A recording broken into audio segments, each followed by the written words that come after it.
നമുക്കൊരു പ്രമേയ രോഗിയാണെങ്കിൽ നമ്മൾ ആദ്യം ചെയ്യുന്നത് ചായയിലെ പഞ്ചസാര അങ്ങോട്ട് ഒഴിവാക്കും.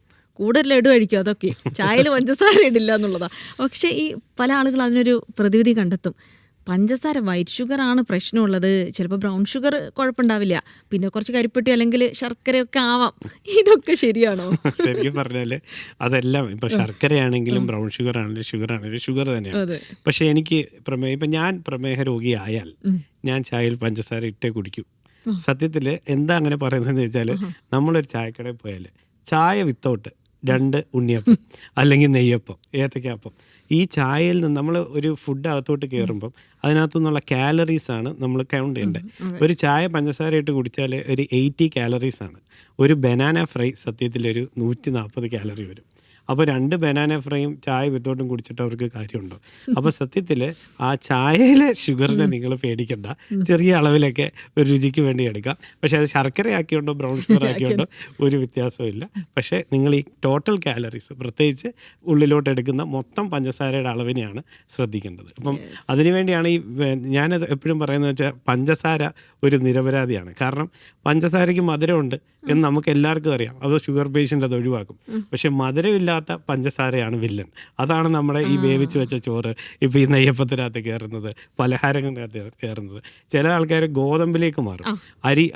അരി കഴിച്ചാലാ പ്രശ്നം. പക്ഷെ 5-6 ചപ്പാത്തിയൊക്കെയാണ് കഴിക്കുന്നത്. എൻ്റെ ഷുഗർ കൺട്രോൾ ആവുന്നില്ല. ഞാൻ വർഷങ്ങളായിട്ട് ചപ്പാത്തിയാണ് കഴിക്കുന്നത്. അപ്പോൾ ഞാൻ പറയും, നിങ്ങൾ എത്ര ചപ്പാത്തി കഴിക്കുന്നുണ്ടല്ലോ, അപ്പം ചോറ് രുചിയോടെ ചോറ് കഴിച്ചുകൂടെ? അപ്പോൾ ഈ മധുരമില്ലാത്ത പഞ്ചസാര നമ്മൾ മനസ്സിലാക്കി നിയന്ത്രിക്കലാണ് പ്രമേഹം നിയന്ത്രിക്കാനുള്ള ഏറ്റവും വലിയ മാർഗം.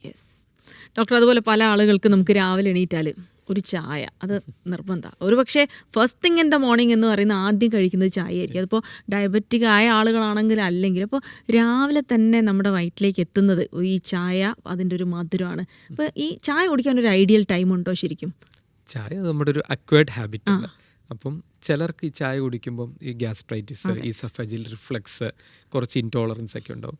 അങ്ങനെയൊന്നും വരുന്നില്ല എന്നുണ്ടെങ്കിൽ ഒരു മിതത്വത്തിൽ ചായ കുടിക്കുന്നതിന് കുഴപ്പമൊന്നുമില്ല. അവർക്ക് പ്രിഫേർഡ് ടൈമിൽ കുടിക്കാം. ചിലർക്ക് ഈ ഗ്യാസ്ട്രോഇസോഫേജിയൽ റിഫ്ലക്സ് ഡിസീസ്, ആസിഡിറ്റി ഒക്കെ ഉണ്ടെങ്കിൽ നമ്മളതങ്ങ് ഒഴിവാക്കുക. പിന്നെ മധുരം കണ്ടമാനം ഇട്ട് കുടിക്കേണ്ട, ഒരു മിതത്വത്തിൽ മധുരമൊക്കെ ഇട്ട് കുടിക്കാം. രാവിലെ കുടിച്ചെന്ന് പറഞ്ഞാലും കുഴപ്പമൊന്നുമില്ല. Depends on persons. ഓക്കെ, അതൊരു അക്വേർഡ് ഹാബിറ്റാണ്. നമ്മൾ ആ ചായയോട് വലിയൊരു വിരോധം ഞങ്ങൾ പറയാറില്ല. പക്ഷേ ചിലരുണ്ട് ഒരു 8-10 ചായയൊക്കെ കുടിക്കുന്നത്. അത് റിസ്ക്കിയാണ്. കാരണം അതിൻ്റെ അകത്ത് പഞ്ചസാര ഇട്ട് കഴിഞ്ഞാൽ ഓവർ റിസ്ക്കിയാണ്.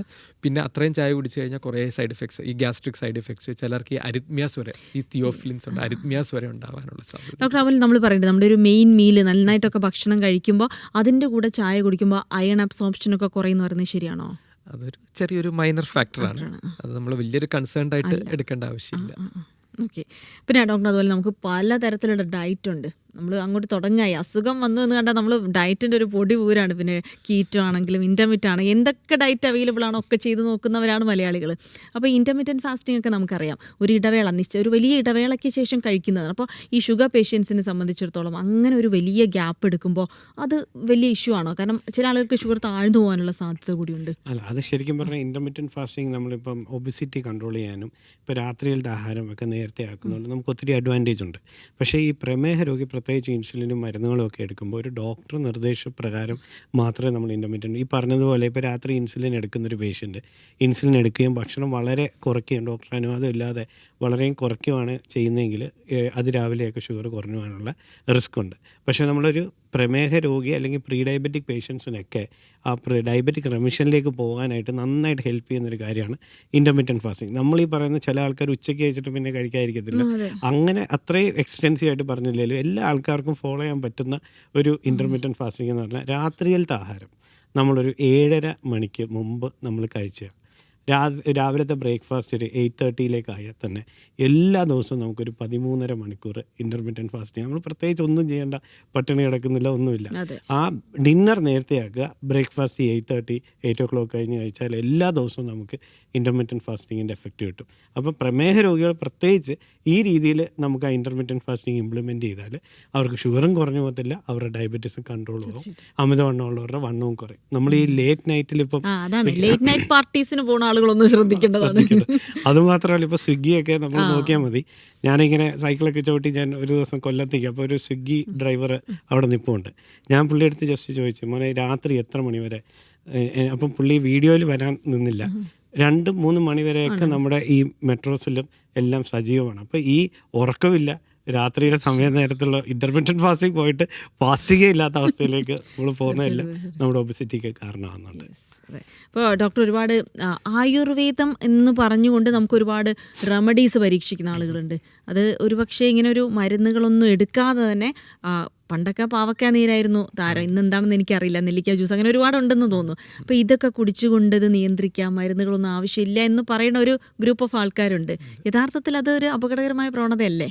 തീർച്ചയായിട്ടും ആളുകൾക്ക് മിറാക്കിൾ ക്യൂർ, ക്വിക്ക് ഫിക്സ്, ഒറ്റമൂലിയോട് ഭയങ്കര താല്പര്യം. കാരണം എളുപ്പമാണല്ലോ, വെറുതെ ഇരുന്ന് ഒന്നും ചെയ്യേണ്ട, എക്സസൈസ് ചെയ്യേണ്ട, ഡയറ്റ് ചെയ്യേണ്ട, എന്തെങ്കിലും ഒരു സാധനം കുടിച്ചാൽ മതി. ആളുകൾ അതിൻ്റെ പുറകെ പോകും. അതൊരു ഹ്യൂമൻ ടെൻഡൻസിയാണ്. പക്ഷെ അതുകൊണ്ട് ഒരു പ്രയോജനവും ഇല്ല എന്ന് മാത്രമല്ല, പലതിനും പല സൈഡ് ഇഫക്ട്സും കോംപ്ലിക്കേഷൻസും ഉണ്ട്. അപ്പോൾ ഒരു ഉദാഹരണത്തിന് ഈ ഇരുമ്പം പുള്ളി എന്ന് കേട്ടിട്ടുണ്ടോ? കേട്ടിട്ടുണ്ട്. കോഴിക്കോട് ഇരുമ്പമ്പുള്ളി തന്നെയാണ് പറയുന്നതിന്. കോഴിക്കോട് ഇരുമ്പമ്പുള്ളി എന്ന് പറയും, വേറെ കുറേ പേരെന്തൊക്കെയുണ്ട് പേരുണ്ട്. ഓക്കെ, ഇരുമ്പമ്പുള്ളിയുടെ ജ്യൂസ് കുടിച്ചു കഴിഞ്ഞാൽ ഷുഗർ കുറയും, കൊളസ്ട്രോൾ കുറയും എന്ന് പറഞ്ഞ് ഒരു സോഷ്യൽ മീഡിയ യൂണിവേഴ്സിറ്റിയിൽ വാട്സാപ്പിൽ കൂടെ കുറേ അങ്ങ് പ്രചരിച്ചു. ആളുകൾ ഇരുമ്പമ്പുള്ളി ജ്യൂസ് അങ്ങ് അടിച്ചങ്ങ് കുടിക്കാൻ തുടങ്ങി. അതിൻ്റെ അകത്ത് ഓക്സലേറ്റ് ലോഡ് ഭയങ്കര കൂടുതലാണ്.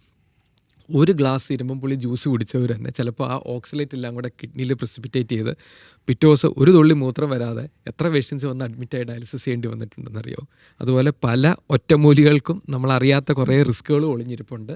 ഇതൊന്നും പ്രയോജനം ചെയ്യത്തില്ല, റിസ്ക്കുകൾ മാത്രമേ തരത്തുള്ളൂ. ഇതെല്ലാം ഒരു എളുപ്പമാർഗം തേടിപ്പോകാനുള്ള ആളുകളുടെ ഒരു ഹ്യൂമൻ നേച്ചർ കാണിക്കുന്നത്. അപ്പോൾ അതിലൊന്നും വീഴണ്ട.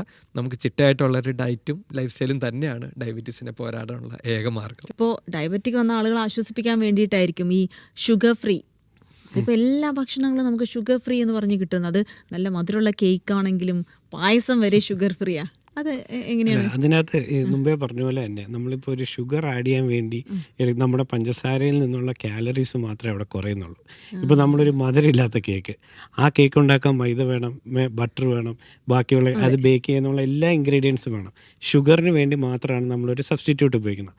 അപ്പോൾ ആ കാലറീസ് നമുക്ക് റെസ്ട്രിക്റ്റ് ചെയ്യാൻ പറ്റും. പിന്നെ ആർട്ടിഫിഷ്യൽ ഷുഗേഴ്സ് എന്ന് പറയുമ്പോൾ നാച്ചുറൽ സോഴ്സിൽ നിന്നുള്ള ഇപ്പോൾ ചിലർക്ക് മധുരം ഒട്ടും ഒഴിവാക്കാൻ പറ്റും. ഞാൻ പറഞ്ഞില്ലേ, ഞാനിപ്പം ഡയബറ്റിക് ആയാൽ ചിലപ്പോൾ മധുരം ഇട്ടിട്ട് ചായ കുടിക്കും. അപ്പം അങ്ങനെയുള്ളവർക്ക് നമുക്ക് നാച്ചുറൽ സോഴ്സിൽ നിന്ന് ഈ മോങ്ക് ഫ്രൂട്ട് എന്നൊക്കെ പറഞ്ഞ് അതിൽ നിന്നുള്ള സോഴ്സിൽ നിന്നുള്ള ആഡഡ് ഷുഗേഴ്സ് അവർക്ക് ഉപയോഗിക്കാം. പക്ഷേ ലോങ് ടൈമായിട്ട് അതിൻ്റെ ഉപയോഗത്തിന് എന്തെങ്കിലും പ്രശ്നങ്ങളുണ്ടോ എന്നുള്ള സ്റ്റഡീസൊക്കെ വരേണ്ടതുണ്ട്.